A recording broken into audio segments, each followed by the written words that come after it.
الحمد لله الذي أنزل على عبده الكتاب ولم يجعل له عوجا قيما لينذر بأسا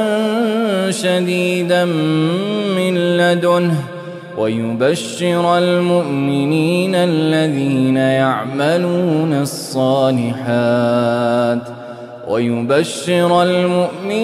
الذين يعملون الصالحات أن لهم أجرا حسنا ماكثين فيه أبدا وينذر الذين قالوا اتخذ الله ولدا ما لهم به من علم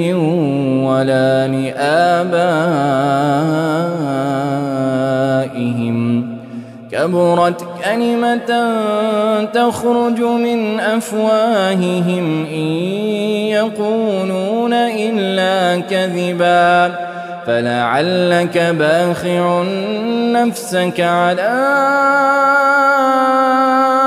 آثارهم إن لم يؤمنوا بهذا الحديث أسفا إنا جعلنا ما على الأرض زينة لها لنبلوهم أيهم أحسن عملا وإنا لجاعلون ما عليها صعيدا جرزا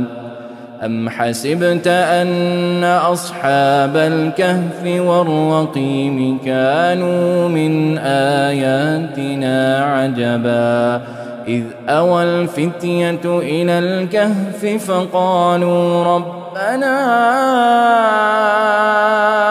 آتنا من لدنك رحمة